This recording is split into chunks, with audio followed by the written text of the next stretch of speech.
Good afternoon, everyone. We want to welcome you to Fall High Point Market. We actually will be having High Point Market in person starting next week. It will be running October 13th through the 21st, and we invite you to sign up and register ahead of time to get your badges and to come and see everyone who is open. If you're looking for additional resources, we do have those available on our website at imchighpointmarket.com, and you will be able to see exhibitors that we have, a catalog collection that we have showcasing those products that you can look at and see virtually, and then if you are coming on site, seeing those in person. Great resources are available there, along with additional webinars that are upcoming. And today I want to welcome Kurt Jacob Miller as our moderator for Expand Your Network, the benefits of building relationships in and outside of the design industry. This is in partnership with Alden Parks Showroom, which is in High Point over in the Hamilton Wren District. We encourage you to visit Alden Parks. They're a great partner of ours for our programming and for fun events like this, and the show house, which will be debuting in part today and this market and then into the spring. This also is CEU approved, so that information will be emailed out to those who registered through our Zoom link. And so at this time, Kurt, I'll turn it over to you. Well, hi. Firstly, thank you everyone for joining us, and we'd like to thank Alden Parks for sponsoring us and IMC. They have been great to work with. My name is Kurt Jacob Miller, principal with Jacob Lucas Design out of Chicago, and then we'll go around and introduce the rest of our designers. Phyllis? Hi, I'm Phyllis out of Atlanta, Georgia. I'm principal designer for Cover Elements of Design. Nicole? Hi, I'm Nicole Keller. I am the CEO and principal designer of Nicole Keller Interiors out of High Point, North Carolina. I primarily help busy families create beautiful, functional spaces that they love to live in. Great. And Luke? And I am Luke Mack, and I am one half of Jacob Lucas Design. Yes, here in Chicago. So, I'm in the Kremlin in Russia, though, right now. Yeah, so do we want to mention our websites or our Instagram handles also? Luke and I are at Jacob Lucas Design. Phyllis, how can people find you? You can find me at the number one CEO Design on Instagram. At Instagram. Okay, and Nicole, you're House of Color, right? Yes, I am. Love that name. How ironic that we have a great interior designer with the last name Keller. I love it. So Nicole was kind enough to put together some questions for us, and we all talked back and forth. And the four of us are friends in real life, and it was only through networking and building relationships through networking that we have all come together. And when Chris and Lynn McCordle at Alden Parks, our friends, asked us to participate in the show house and a showroom, they said, do you know of anybody else that might be interested? And through mutual connections, like Jane Dagny at Designers Today, we had all been on a tour, we'd all become friends, and so we said, let's get Phyllis down here and Nicole, and we all work together. We're excited about the show house and a showroom. It'll be at Alden Parks, which is an IMC-owned building, and Nicole and Phyllis have already been working on it. Stop in this market, and then, of course, join us all for spring when it's really going to be exciting. Spectacular. Yes. So some of the questions are great, and I will answer a few, but I'm going to throw some to you guys also. And the first question was, do you apply the same rules to business relationships as personal relationships? And I'm going to answer this question if you don't mind. And I'm speaking only for myself. The answer is no.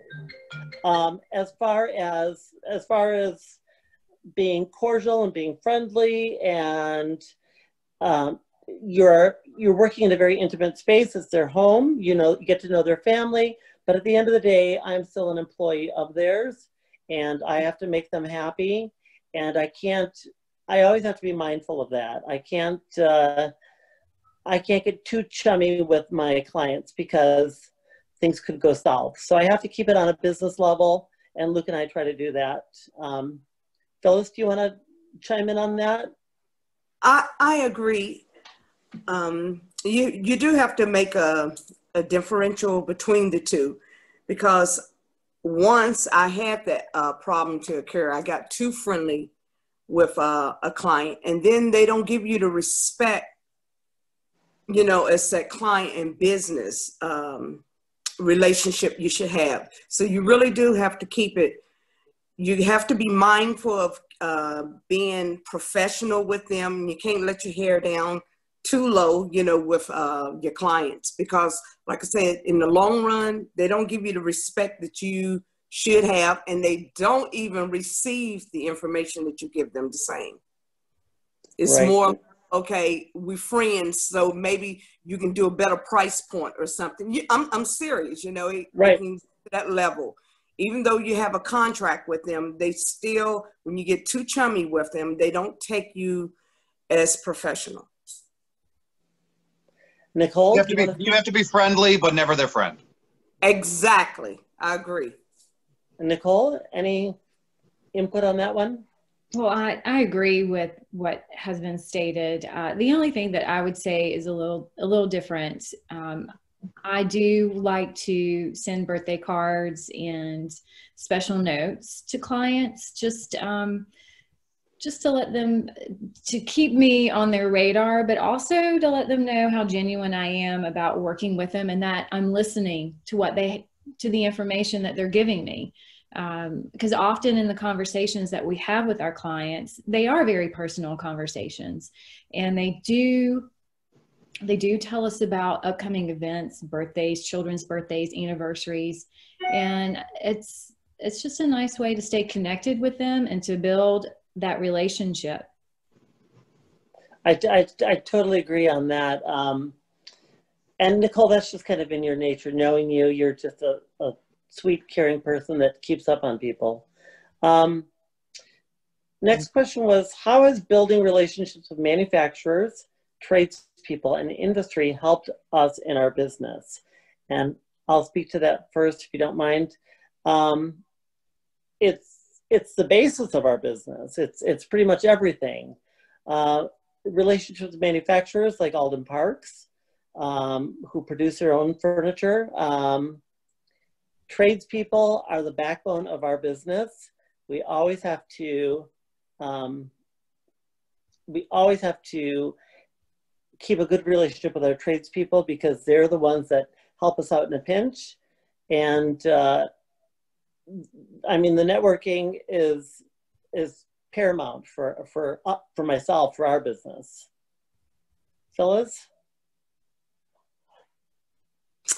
I think having a relationship with manufacturers is very beneficial, because it can broaden your company. You know, like with Alden Parks, we have been given the opportunity to be able to do a little design, you know, give input on some products, and also with them actually working with us with more, what would I say, more a design, you know, that we can help design in their company.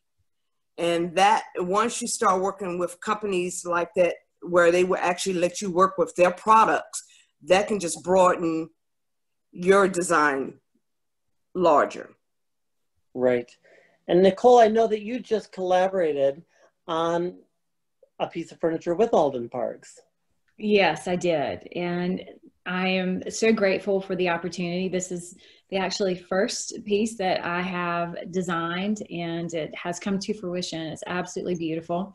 It's called the Gabby Ottoman, or it's been named the Gabby Ottoman after my oldest child. And that's a privilege to be able to have something out there that's very personal and means so much to me. And I'm very thankful. And it would not have happened without the connection with Alden Parks and creating that and sustaining and fostering the relationship, which is so important. No matter what industry you're in, to always be mindful of the opportunities presented to you and thankful for those opportunities, and make sure that those who you're partnering with understand how thankful you are for the opportunities. Right. Luke, do you want to speak to like how nice it was to meet the Curry family and be at their house? Yes, I think it's important. Like me and Kurt are working on a project right now that has to be turnkey in 2 months.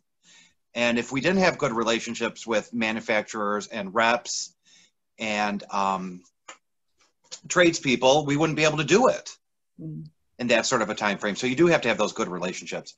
And Nicole, I thought that your ottoman was named after Gabby Hayes. Oh. I was wrong about that. No, it's not. No. And so just going down the list here, our next question.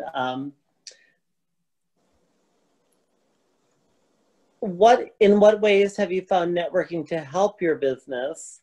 Or did we already touch on that one? I think it's kind of in the same vein, but it's totally instrumental in our business.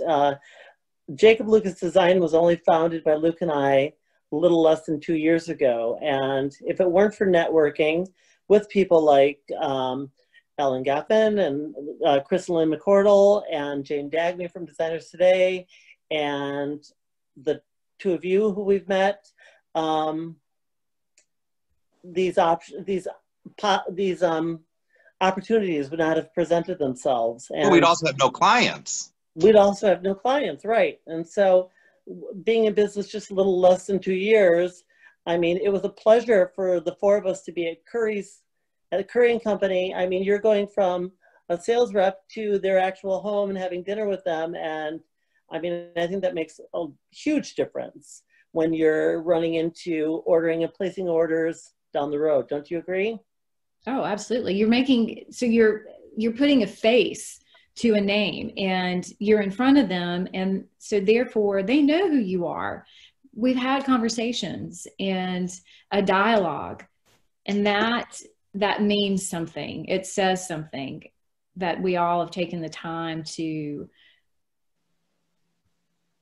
foster these relationships and invest time. And if it had not been for participating in these events such as Designer Experience, we would not have met, and we would not have had these opportunities to network and facilitate and create these relationships. And fun times. Yes, really, and fun times. Really enjoyable fun times. And it's great to see, especially like with the Curry, with family owned, and to go to their personal house and to feel like you're welcome. And it's not just, something online that you're picking out for a client. The background and the history, and I think it makes a huge difference. Well, even for the Currys, it makes you have a lot more respect even for their product, because you see that they're a family and you see where they came from and what they do, and it puts a face on their product and makes you, because of that, we probably use Curry a lot more than we would have, I think. Because we had that personal relationship and we've seen where it comes from and we see what kind of family they are, and it just makes you think of them more. It makes you want to support them. Exactly. And Luke and I have had the pleasure of working with Olga at Canarte, who represents a lot of Italian manufacturers. And she was a direct pipeline to helping us connect with Italian furniture makers. And we have produced a couple of pieces that have come out of Italy and been shipped over. And I mean, I never would have thought that would have been possible. And it's only from that networking that's happened. Our next question. I agree. You agree, totally. So our next question is, do you consider yourself an introvert or an extrovert? How does this affect the way you build relationships and network? Luke, I'm going to ask you this one first. Well, I feel like I'm both. I mean, I love to be introverted and be at home and, you know,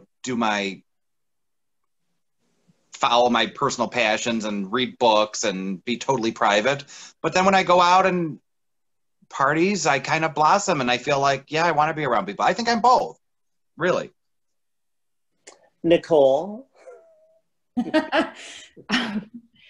I might be a little bit of both, but I think I lean more towards being an extrovert. I love being around people, and the last 6 months has been really, really hard for me to not be able to go out and socialize with my peers, with other adults, other than your family that you see 24/7, which I love them, but I just enjoy being social.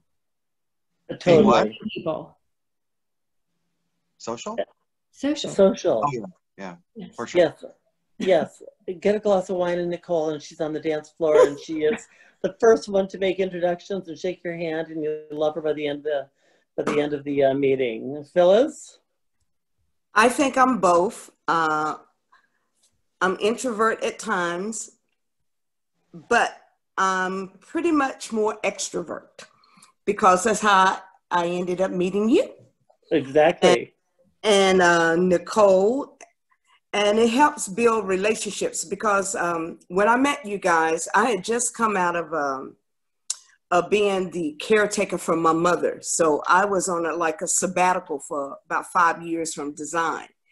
And once I met you guys, y'all, you know, I blossom again, you know, and with the designer experience and everything, meeting all the other designers and just networking, it gave me that extra energy and synergy that I needed for me to see it will be a brighter day. And now I'm having an awesome day. I love that. Phyllis, I love that. Oh, I'm so happy to hear that. Thank you. It really did. And for those of you who may be just joining us, I'm Kurt Jacob Miller from Jacob Lucas Design. We have Phyllis Martin, Nicole Keller from House of Color, and Luke Mack from Jacob Lucas Design. And Phyllis, the name of your business where people can find you? Covered Elements of Design, but I do business as CEO Design. CEO Design, right. CEO, Chief. Yes, you are. And look at Phyllis's Instagram. Phyllis takes the best photographs. Well, thank you, Luke. She always carrying around that giant iPad. Oh my gosh, we were at Atlanta Market and we were in Gabby home and she had her iPad and taking pictures and it's awesome. And Look, so my grandson says a baby screen TV. Yeah. So the four of us have all become friends and we stay in contact with each other. Almost weekly or daily, we call each other up and we boost each other when we're down, and it has turned into so much more of a, hi, I'm an interior designer, you're an interior designer, what are you working on, what am I, we're almost like a little family. And yeah, and we've helped each other out with sources. Yes. I mean, just on a business level, sources, tradesmen. Nicole has her wallpaper. Right. We've and really it's been on a lot of levels. With Alden Parks, I was in a pinch where I needed a piece of furniture like pronto, and they were kind enough to go through their inventory, find something, send me a photo. Client approved it and loved it, and they quick shipped it up here. And I mean, you're going directly to the front of the line to the people who are there, and instead of ordering something online or a rep and not knowing if it's available, they really facilitated things, which was tremendously helpful for us. Nicole, I'm going to ask you this next question because I know that you are a member of several associations. What associations do you belong to and how do they benefit you in your work? I am a member of ASID and I am currently holding a position of Allied ASID High Point Liaison, and I'm also a member of IDS. I would say that if you have the opportunity to be a part of an organization such as ASID, IDS, IFDA, I mean, I can go down the list. There's so many. Do. It is a great way also to network, meet other designers, other vendors, and create relationships. And it's really important to continue learning. And they offer CEUs, they have lunch and learns. Just so they have so much to offer designers. I don't think people know how important it is to have relationships with other designers and think of them as more than just competition. Like me and Kurt just had a situation with for this project that we have only 2 months to do. We had a rug that was like really, really, really important to our design. It was like the main thing in the room, and we tried to get it from a company and they were out of stock, and we thought we weren't going to be able to get it, and we reached out to the design community and we got it. It's shipping right now. It was seemingly the only one. Saved us a lot of headache. It was seemingly the only one in existence, and we all know of those different Facebook groups that you can belong to that are design oriented. And I just posted a photo, and immediately this very nice designer out of Tampa said it's made by Momeni, and we checked in and we went right to the source. There was one rug, we got it. And so, I mean, instead of viewing everybody as competition, like Luke just said, rely on them for sources when you're stuck.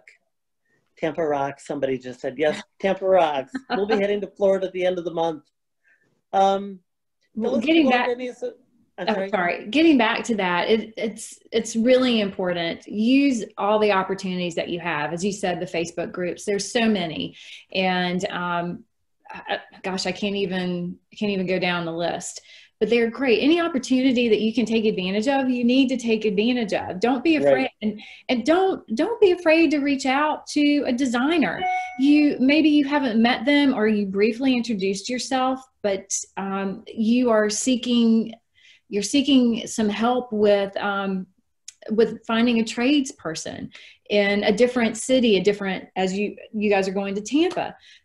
Don't hesitate to do it. The worst thing they could do is say no, but more than likely they're not. We are such a great industry and so willing to help each other out. So just take a chance. If you need that help and you need some advice or recommendations, don't hesitate.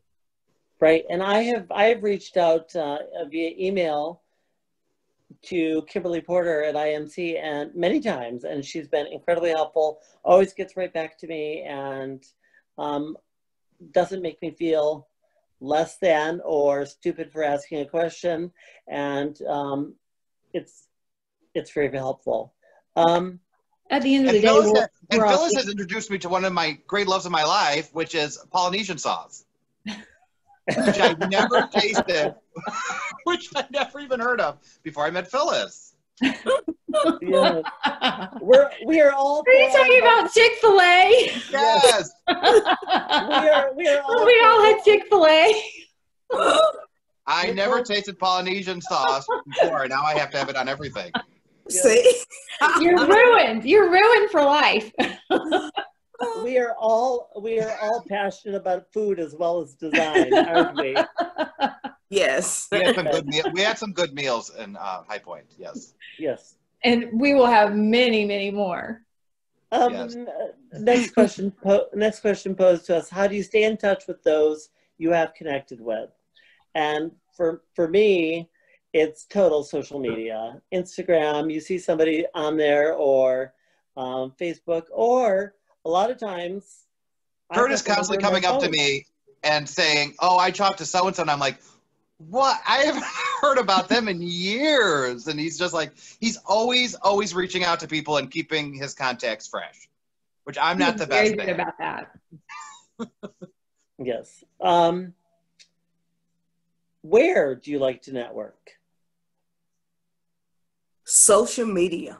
Social media for you. Yeah. And then also, I like also that physical contact. You Yep. know, like, I crave the physical contact. yes, The yes. in-person, face-to-face conversations A and nice glass of wine. yes. Yes. Definitely like high point market. Definitely Designer's High Point Market. Experience. Yes. People think that all that stuff is kind of just a Uh, joke or it's not that serious, but it has It's really really important. helped us. I mean, if you could really take time out of your schedule and attend some of that, you know, take a day or two, it really is worth your time. It really is. And also where do you like to network? The designer's experience through Designers Today is amazing because you walk into the room, half the people you already know and your face lights up. The other people, half you want to know and you get to know. And they even have a little reunion every year at Market. And it's like going to a family reunion. It is. It's our design family. It is. And Jane's been very good about that. I love to see people that we've met at the different events and catch up and make new friends too. So, all right. What functions do you find most resourceful to networking and making connections? Phyllis? I think we just covered that. High Point Market. Right. For sure. And even the Atlanta market is great. Yeah. Right. And of Nicole? course, designer experience. Yes. Nicole, any input on that? I know you're local to High Point. So are there things going on outside of Market that you attend? There are many things going on outside of High Point Market. Here in High Point, we have the High Point Showroom Association, and showrooms are open, not all of them, but a large group are open the third Wednesday of every month. And I think it's once a quarter, a lot of the showrooms will have a sample sale. And currently there is an ongoing movement called High Point by Design. Showrooms who have created this group that are going to be open year round. Right. They haven't solidified the days and times yet, but they are going to be open to the public and mainly to designers and their clients. And you do not need to make an appointment. So this is huge for High Point, and it's huge for interior designers. So I would definitely say go to the Instagram High Point by Design and follow them, because it is a great movement that's happening here, and we need that. There are other things. There are social things with ASID and IDS, which every state has ASID. I think in IDS, I may be wrong on that. I might need to be corrected, but again, take advantage, because it's such a great way to connect and meet new people, learn, continued education, and lunch and learns. It's just, there's a wealth of information out there. It's at our fingertips. You need to take advantage of it. Right. I was going to say, a lot of people think of High Point as just being during Market. It's not. There are a lot of showrooms that are open year round, and even if they don't advertise that they are, they will meet you there and accommodate you and your clients. I know our friend Olga Canarte, she's there, I mean, all year round. And it's just spreading the message, like you're talking about, the movement to get people there off season, not just during Market. Mm-hmm. You can really, I mean, get into some showrooms and take time and look and not just socialize. And well, you can do a little bit of both, you know. Oh, yes, of course. Right. And I'm sure, like for us and Phyllis is Atlanta, we're in Chicago. And we have the Merchandise Mart, and there are a lot of things going on around all year, cocktail parties, all sorts of things that people are putting on all year that are chances to network. I mean, if you're in a big city, you should not be missing any of that. Right. Right. We have the Merchandise Mart in Chicago, Phyllis, and what's it called in Atlanta again? I can't remember. America's Mart. Right. And also we have ADAC the Atlanta Decorative Arts Center that has a lot of events for designers. Right. Right. Mm-hmm. We've all been there. And also, I think Alden Parks is going to be open for the 6 months. They're joining the association that Nicole just spoke about. They'll be open. They are. Mm-hmm. That is fantastic. And they, I mean, they're very willing to, they have somebody there I know on staff all the time. And so if they're not there physically, the owners of Alden Parks, if they're in Florida, they have somebody there locally that can allow you to come in, bring your client, help you source things. So another question, how did you get into design? And Nicole, you discussed this a little bit yesterday, so I'm going to ask you this question. Well, my journey to design it's been a little bit of a winding path. I graduated with my design degree many years ago, and I won't tell you when because that will give way too much information away. And I ended up graduated in 2018. Yes, 2018. And I ended up working with my husband, who's a furniture designer and who has been in the industry now for over 20 some years. And we got married and started a family, and that was my main focus. It still is my main focus. My children are of an age where they don't need me as much anymore. And I have always been a creative and knew that one day I would do something. I wasn't sure if it would actually be interior design, but it would be in the creative industry. And I woke up one morning and I said, today's the day. I'm going to carpe diem this day. And that was it. I did. There was no looking back.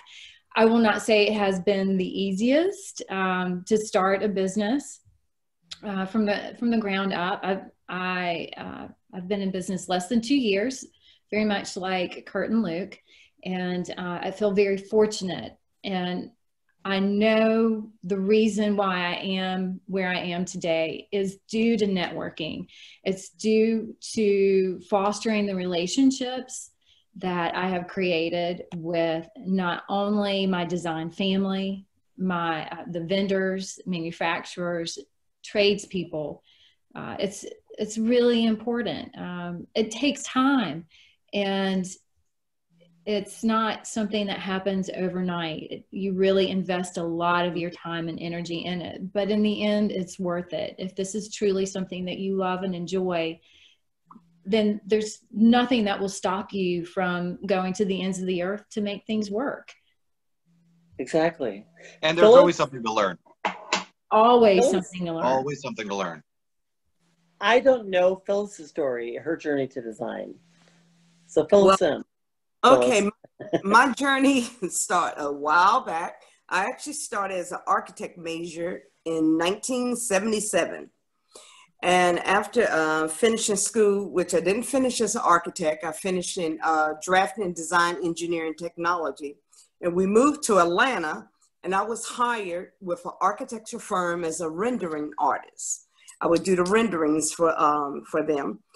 And after working with them and a lot of drafts people, I wanted to create what was inside of these buildings.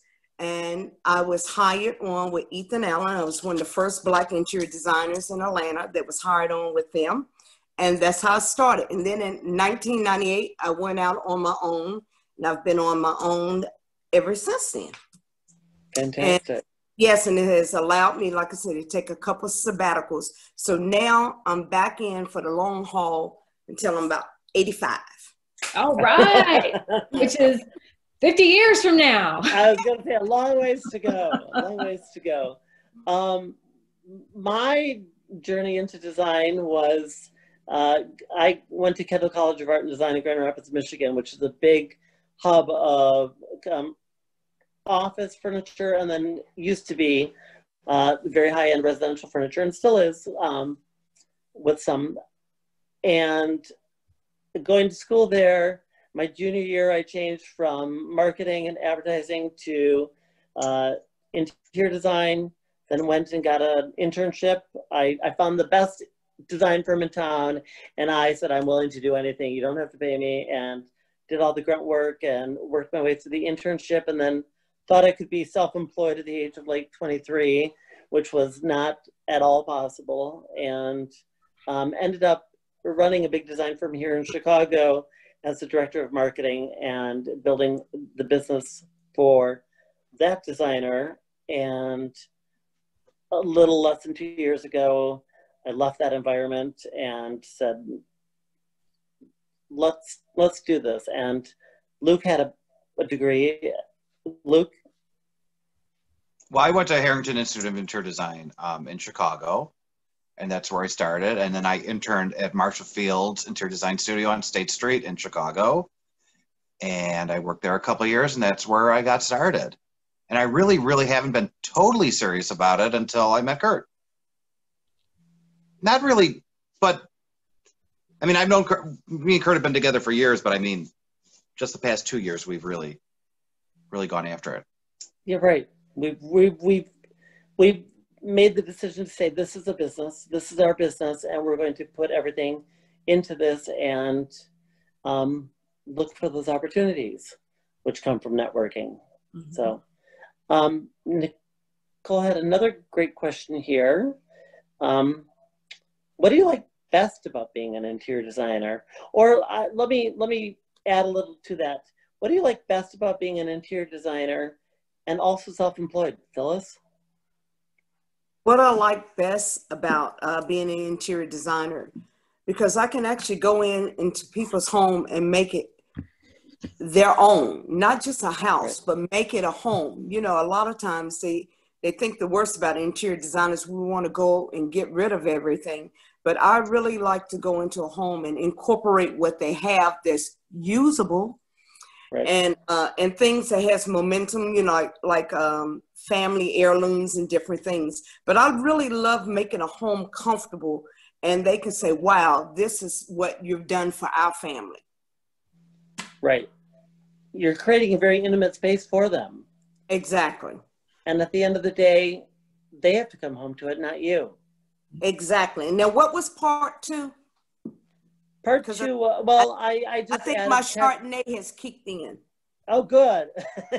It's 5 o'clock somewhere. No, I'm just kidding. It was, what do you like best about being a designer? And then I said, what do you like best about being self-employed as well? So what I like about being self-employed, because I can actually spend time with my family and yes, and do other things. I like also doing volunteer service and other things, helping other people out. It's not all about me. Right. And Nicole, you're a busy mom. Someone else can't do that. You're a busy mom and wife, Nicole. Yes, so I am. You wear many hats and juggle a lot.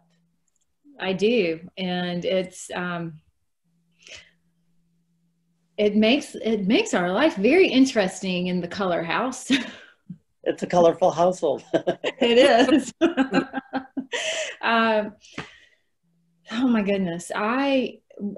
What was the question again? Well, it was, what do you like best about being an interior designer, Nicole? Oh, what I love about being an interior designer is it's the opportunity to create beautiful spaces, beautiful functioning spaces that my clients love and will enjoy to live in for a very long time. And when I mean functional, I work with a lot of families, and I want to make sure that their spaces are livable and functional, you know, from an infant all the way up to a college student or beyond. It's important. And it's so exciting and fun to see their faces when the big reveal happens, you know, that the right, day of installation, and they walk in and their faces light up because you are giving them exactly, if not more than what they were anticipating. And they're so good. And it's reflective of them. Yes. Luke and I, sorry, go ahead. Oh no, so the design is based purely on their needs and wants and their style and their lifestyle, their travels, how they live. You know, there's a long questionnaire to really get to know a client, which we all do. It's very personal at the end of the day, the connection with a client and getting to know them. And it's important that we do, because we're designing for them, as you said, not for ourselves. Right. There's a definite psychology and psychiatry that goes along with it. Yes, there is. And look at, you know, our clients, and it's not, some of it is not exactly our style, but we love it, and we try to give them what we try to. Every style's my style. Every style is your style, exactly. But I totally agree with Phyllis. Phyllis, you said one of the best things that I believe this, and I think it makes people comfortable, is that you have to work with some things that people have. You can't be one of these designers that that has to start with a clean palette. I mean, that's great for your vision, but for the client, you have to be able to work with things that they have and love sometimes. And, it's important. It doesn't make a good impression on anybody or make anybody feel very comfortable when you go into their home and tell them they have to get rid of everything, including their grandmother's sideboard. That's not, I mean, we know some designers like that, and it's not good. I don't think it's good business. It doesn't sit well with the client, I don't think. But that leads us right into our next question. What are some of the misconceptions about being an interior designer and design work, the process of design, and how long it actually takes from beginning to install? Do you feel that people have various misconceptions about what interior design is and how to go about it? Yes. Phyllis, do you want to touch on that? Yes, I think AGT has really messed us up. Because, those projects, even though they feature them within a 30-minute segment, but it takes months to create some, these rooms. And everybody has this microwave mentality now. They want everything instantly. So I really think right from the beginning, you have to find out, do they really want design service, or do they want you just to go in and help them purchase things that's ready to buy? Right. I tell our clients, what my mom used to tell my dad. Do you want it fast or do you want it good? Woo! And I always say that it takes a lot of work to make things look effortless. Right. And we are big fans of the big reveal, and I find myself at night lying awake thinking, ooh, we really should get this, we should get that, they might be expecting this. Mm-hmm. Like our turnkey condo in Florida that we'll be doing, I'm thinking they're going to need toilet paper at the house when they arrive. They're going to need a wastebasket. They're going to need a diaper pail for the newborn. Phyllis, you had an install like that. Yes. So, because we will, I'm sorry. Go ahead, Phyllis. No, Nicole was just, and that's true, where we had to do dishes, make sure everything was there that they needed to function like they had been in their home for days. Right. So I don't think people understand how hands-on interior design is. Right. There's a lot involved in the whole process from the very beginning to the very end that clients do not see. And we do, as you said, Kurt, and make it seamless and as if it's effortless in every way. And that's the perception that we want to give them. But it's also a double-edged sword, because we do that's our job, but we also spend a lot of time doing this to make the end result more than what they ever could imagined it would be. Right. And touching again on misconceptions about design work, I feel that a lot of people think that hiring a professional designer is way out of their league or out of their realm. It's not a possibility. I mean, I didn't grow up in a house that I didn't even know it was a profession. I didn't know that, wow, there are people that go in and do that for you. That's really cool. So I think that another misconception is we're going to gouge them and charge them a fortune. when in actuality, we're saving them money by knowing the correct sources and not having them purchase everything online at full retail. And also the time frame involved. We try to be transparent in our work, saying, okay, if you want, like Luke said, do you want it fast or do you want it good? And so if they are suggesting a certain piece, we try to let them know it's going to be 8 to 12 weeks if you want this, or it's going to be, we can get this quick shipped. So any other misconceptions about design? I think you hit everything pretty much on the head. I would go back to, we do in the end save them money. A lot of, oh, not a lot, I shouldn't say a lot, but as human beings, we want things like this, instant gratification. And a lot of times you go and you'll purchase something, you bring it home and it doesn't fit. It's way too big. It doesn't fit the space. It's not the right, color of fabric. And the whole design scheme of what you really want doesn't come to fruition because you don't, maybe you just don't have the skills. And that's where our profession comes in to play. You're no longer wasting your money when, or your investment when you hire an interior designer. As you said, it saves you in the end because we know the sources to go to. We create a plan and a scheme and give you options. And the investment is so much more than. Well, I'm always surprised how, creating a floor plan seems so simple and so easy. I'm always surprised by how many people can't read a floor plan, don't understand a floor plan, how many people can't even measure. I mean, that's so important. And people just, the general public has so many people can't understand a floor plan. It's like, it seems so simple to me, but it's like so important. And just to have somebody there measuring and make sure everything fits and it's going to be the right scale. It seems so simple, but it's not. And it isn't. And not everybody understands that. And so that's another reason to hire someone in our industry, because this is what we do and this is what we do best. Everybody has their niche. And you get value for your money. I really believe that. Yes, absolutely. I think Phyllis said it best. I think that a lot of people's misconception about interior design is that you're going to come into their house, you're going to thumb your nose at everything they have and say it all has to go. And, well, I think a lot of people are scared that they're not going to have any input in their own home. Mm-hmm. Right. And if you're a good designer and you have a qualified designer and you're not having any input, there's a problem there. You need to maybe think of getting a new designer.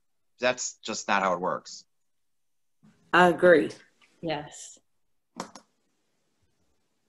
Totally agree. All right. The next question. What are some of the best resources that have helped you in your business? For example, industry professionals, friends, tradespeople, skilled labor, manufacturers, and reps. And we've touched on this a bit, but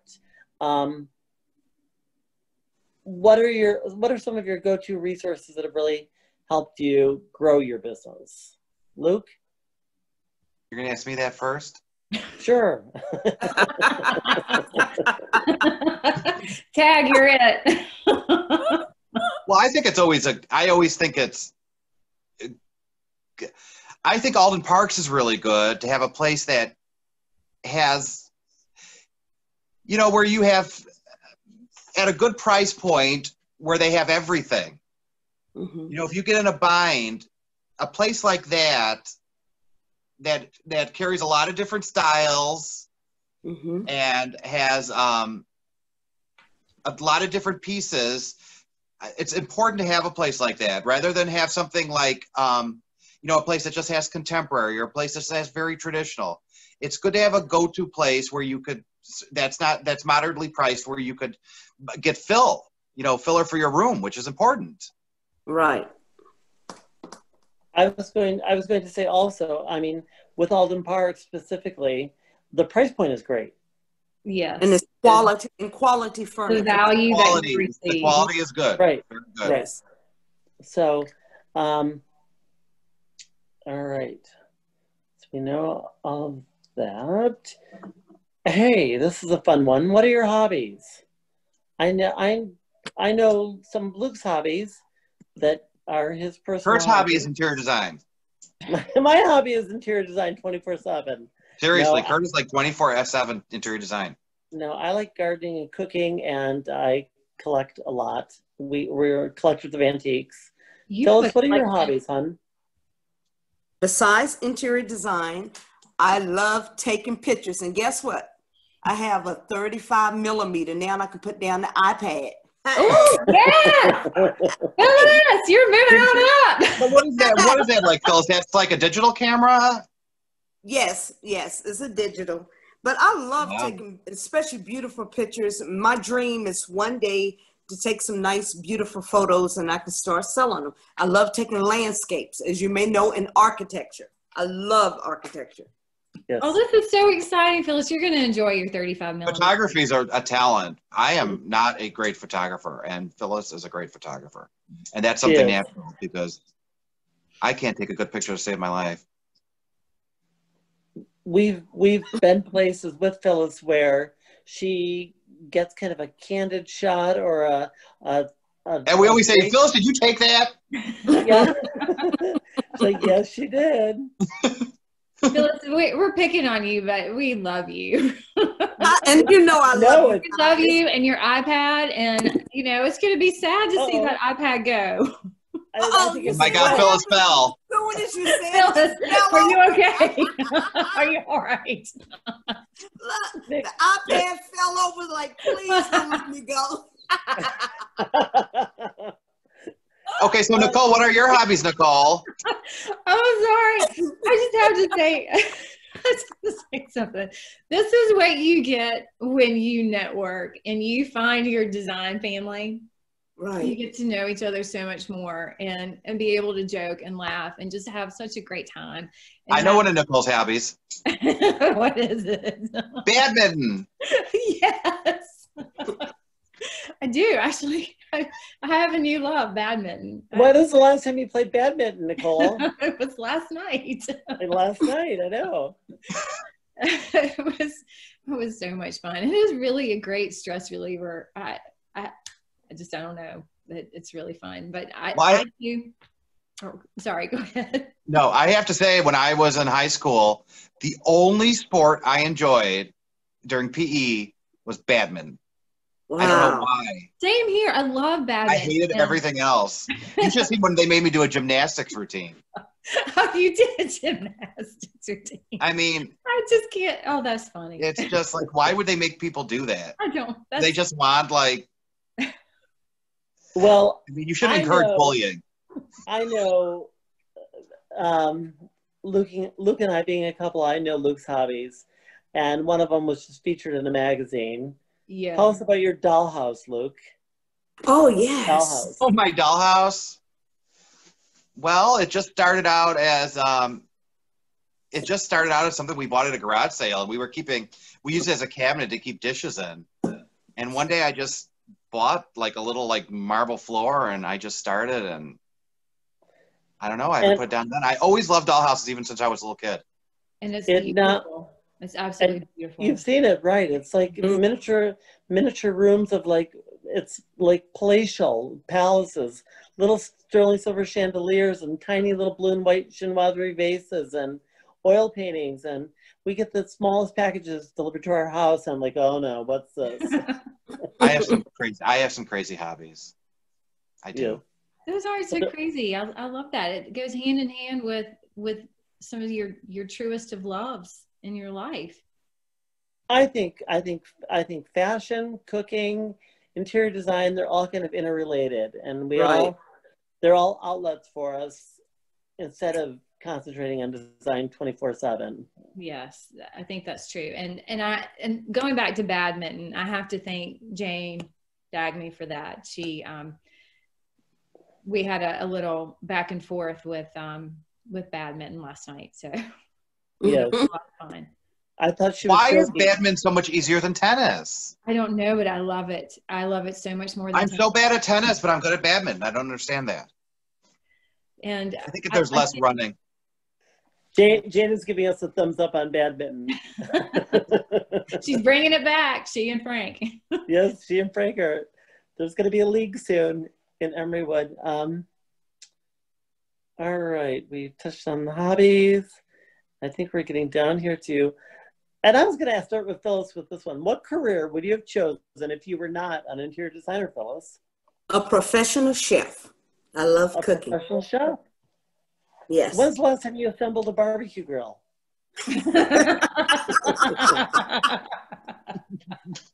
Well, I think it was last night. But she had a little, she was all set to try out the new barbecue grill that she put together, but she had a little snafu. So maybe tonight's tonight, right? Yes, that's for sure. Yes. Good. I know that Luke and I both love cooking, and Luke is a co-owner of a restaurant here in Chicago. And Nicole, what career would you have chosen for yourself had you not been let's just say, had you not been a mom and an interior designer? If I had not been a mom and an interior designer, I see you as fashion somehow. Yes. Model. No.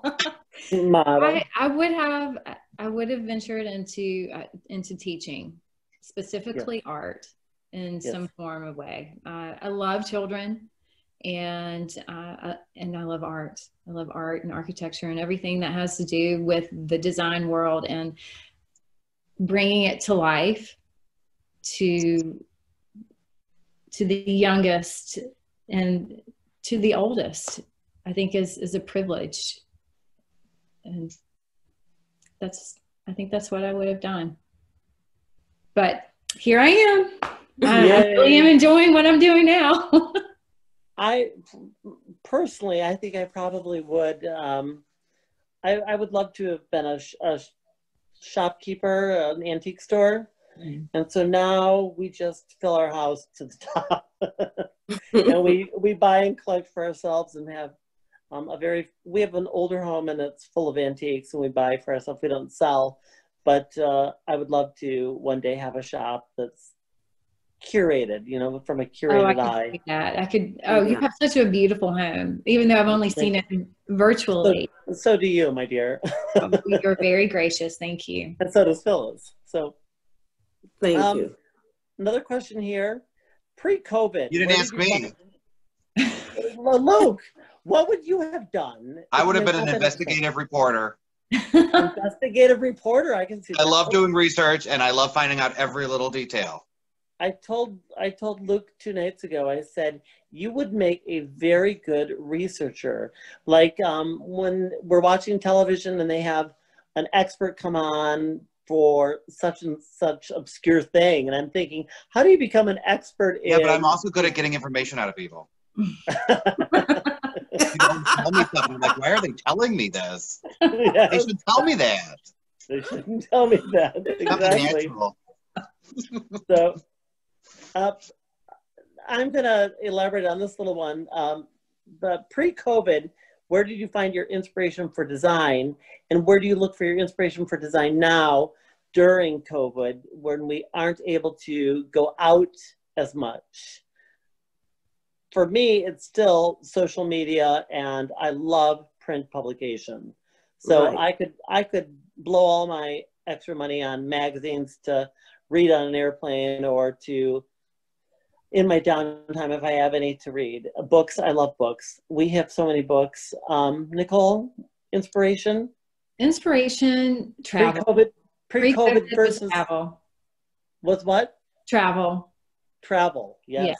Traveling to different cities and finding inspiration in architecture and boutiques. I mean, the smallest thing, especially in boutique clothing stores.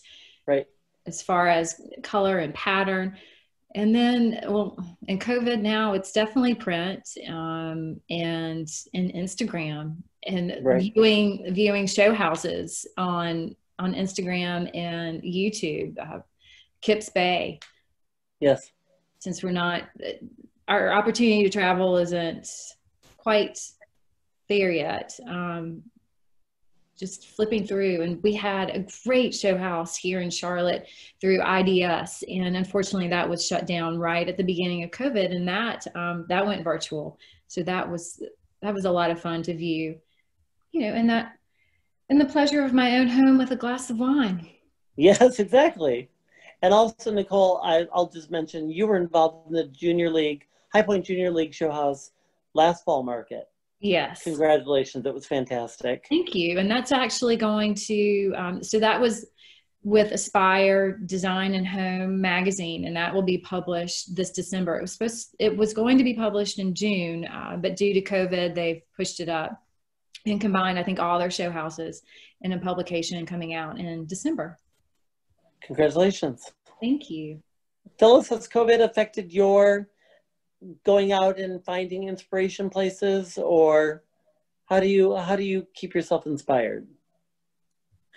Definitely by social media, and also magazines and Lux. And I have Lux magazine. I actually have that online, and so that's really kept me going. And you guys, looking at you.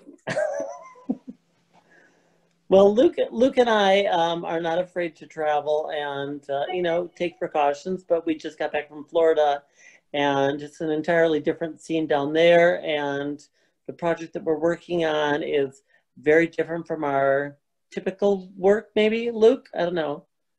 What would you say? I don't know. Depends on clients, what they like, what they don't like. We can do all sorts of things. I think for our current Florida project, the inspiration comes from the client themselves, don't you, Luke? Yes. Yes. Totally.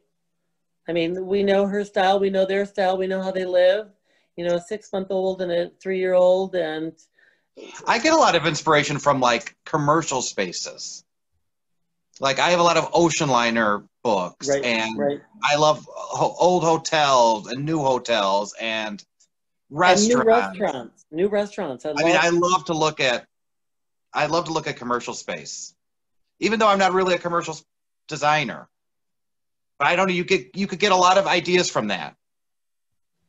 There are ideas everywhere, all around us. Inspiration, every corner you turn. It's just a matter of whether you see that or not, because everyone sees something different.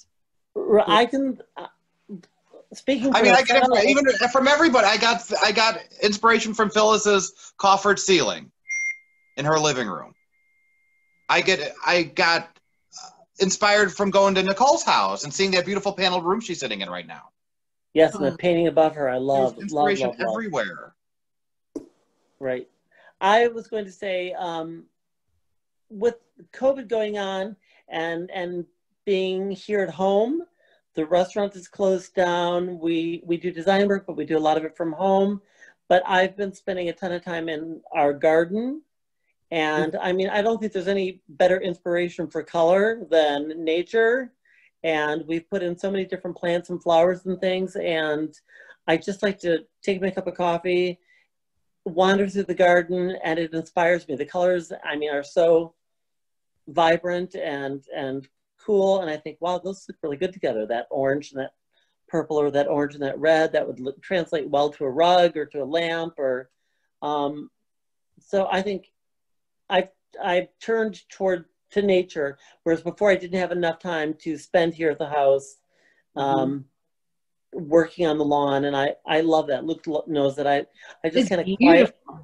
Thank you. I quiet my mind and just kind of work outside and do that. And so I wonder what our participants, the audience, where do they find inspiration? I don't know.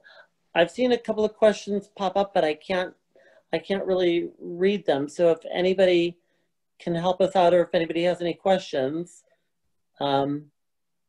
ask. Luke's trying to. Scared to press this. Yeah, I'm having a hard time seeing any questions that are coming up. I don't know if you guys could see them. It's it would be really fun to hear from the participants who are watching. Where do you find your inspiration? Where did you find it pre-COVID, and where do you find it now? Are you located in a big city, a smaller city? Right. Really? Does traveling to a larger, Holly, hotels and commercial spaces. Love that. Yes. Hotels and commercial spaces. We just checked into a hotel in Florida, and it was just colorful and neat and cool, and probably done on the cheap, but it worked and it looked great. And Well, I would have to agree with Holly. Lobbies of hotels and different things. Well, you see some of the best design there. You really do. Right. Guys, we had a couple questions that came in, which we'll try and get to real fast. We're a little over, which is wonderful. It's been a fabulous discussion. One of the questions is, so for those who are not planning to attend market due to COVID and the cases that are going on, are you guys planning to go to market, and how has the pandemic changed how you network? Are you doing anything different in person, or are you working more from media and virtual outlets than in person, or are you transitioning back?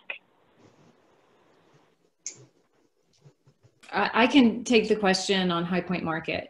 Right. I live here in High Point, and I have participated in the mini market, that we had in June, as well as Designer Wednesday through High Point Market Association, and just recently, or most recently, pre-market. And I will say that the safety precautions that IMC and that High Point Market Authority have put into place are phenomenal. I have experienced it firsthand and have no trouble going to market and feeling comfortable and safe in this environment. And I will say that everyone is very, very respectful of distancing and space, and making sure that everyone applies the new rules or regulations to COVID, so that we can all cohabitate cohesively and feel comfortable and safe. Right. And Phyllis, I know you're going to market, right? Yes. I have no problem. I will be wearing my mask and doing whatever the precautions they have put in place. But you have to wear a mask. It's mandatory. And I've actually attended one here in Atlanta, and I had no problems, keeping my space and keeping my hands clean and wearing my mask. But you're a hugger, Phyllis, so that's gotta be I difficult. know. I know how to air hug now. Okay. Yeah. Unfortunately, Luke and I have made the decision not to attend market this fall, because a couple of things that we were involved in are not going to be happening. And so we had to weigh the cost versus the return. And coincidentally, we also got the project in Florida, which is smack dab in the middle of it. And so we're dearly going to miss going to market this fall. So it's so much fun. I saw, if I may, I saw that one of our registrants is Kathy Casa from Chicago. Hello, Catherine. Nice that you're joining us today.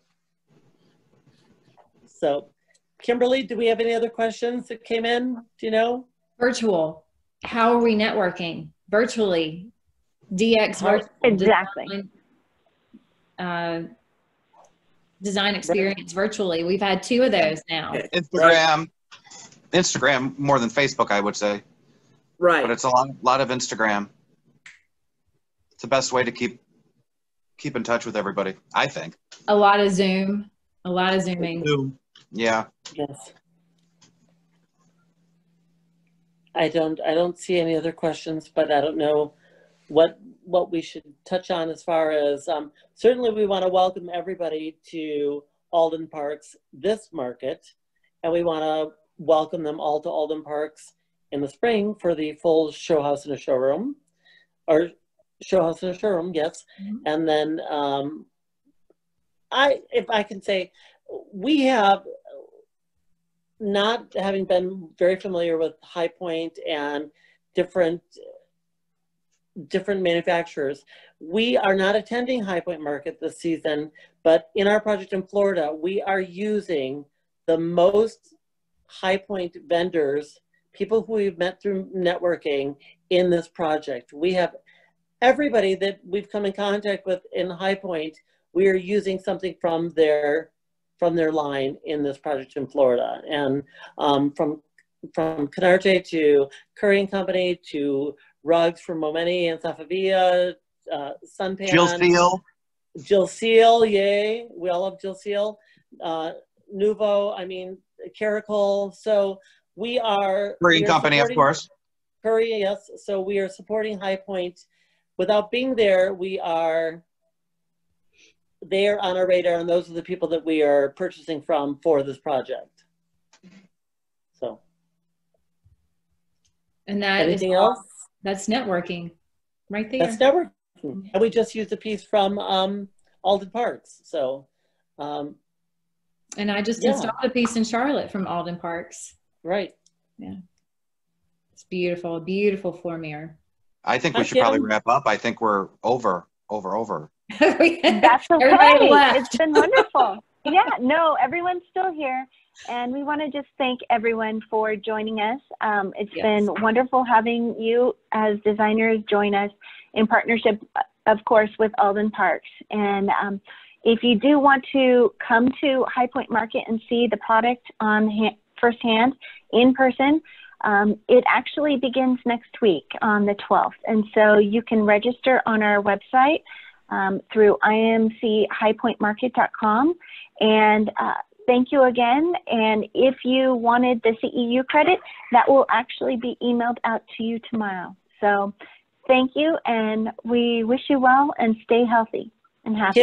Kim, thank you for having us, and thank you, Chris and Lynn from Alden Parks. Thanks, Kim. Thank you. You're very welcome. Thank you, Kim. You're Thank welcome. you, Alden Parks. Thank you, all the participants. Thank you.